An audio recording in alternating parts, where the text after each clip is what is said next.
17 বছর তো আমরা অনেকেই ভোট দিতেই পারি নাই।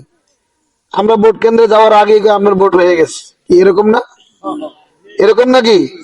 একজনে আমার কাছে হিসাব দিলে উনি 89টা ভোট দিছে। উনি ভোটের মালিক কয়টা?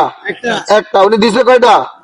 89টা। বিগত 17 বছরের ভোট এরকম হয়ে গেছে। তো মানুষের উপরে জুলুম নির্যাতন করার কারণে আল্লাহ এই সরকারকে, এই ফ্যাসিস্ট সরকারকে এই দেশে থাকার সুযোগ দেয় না, বিমান দিয়ে পালাতে হয়েছে, পায়ের পথে হেঁটে যেতেও পারে নাই। যদি ওই পথ কেউ অবলম্বন করতে চায় আগামী দিনে, তারা তো বিমান দিয়ে পালিয়েছে, আপনারা পালানোর সুযোগও পাবেন না ইনশাআল্লাহ। কি বলেন? আমি একটি কথা বলে দিতে চাই, সেটি হলো যারা আমাদের এই ভোটের অধিকার ছিনিয়ে নিল, আর এই ভোটের অধিকার প্রতিষ্ঠা করার জন্য 24শে আগস্ট, 24শে জুলাই যারা এরকম আবু সাইদ মুগ্ধের মধ্যে 2 হাত প্রসারিত করে বুকের বুলেট পেতে নিয়েছিল, শাহাদাত বরণ করেছিল, তারা অন্য কোনো কারণে করে নাই। তাদের কোনো চাওয়া পাওয়া ছিল না, একটাই চাওয়া পাওয়া ছিল, প্রত্যেকটি মানুষ যেন প্রত্যেকটি মানুষের অধিকার ফিরে পায়, মানুষ যেন মানুষের যা প্রাপ্য সেটুকু ফিরে পায়।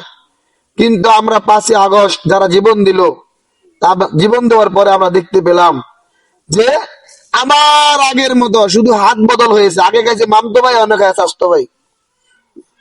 আগে খাইছে, আমরা একসময় কইতাম আগে খাই শেখে, অন খায় ব্যাকে। কথা কি বুঝছেন?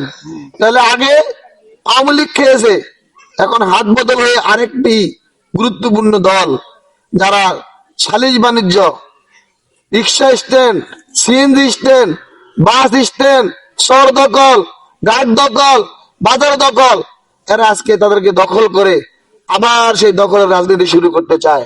আমি আপনাদের কাছে প্রশ্ন করতে চাই, এই 24শে জুলাই যারা জীবন দিল, তারা কি দখলের জন্য জীবন দিয়েছিল? কথা বলেন। তারা কি এই বাংলাদেশ যেতে চেয়েছিল?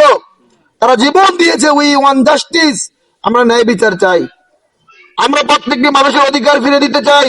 মা বোনের অধিকার মা বোন পাবো, ভাইদের অধিকার বাইরে পাবে, কেউ কারো অধিকার ছিনিয়ে নিবে না, প্রত্যেকে প্রত্যেকের অধিকার ফিরে পাবে। এই জন্য তারা জীবন দিয়েছে। কিন্তু যাদের রক্তের উপরে আপনারা আজকে স্বাধীনতা পেলেন, আজকে কথা বলার সুযোগ পেলেন, তাদেরকে আমরা অস্বীকার করতে চান, আর লুটপাটের রাজনীতি আবার শুরু করেছেন। এই জন্য তারা জীবন দেয় নাই।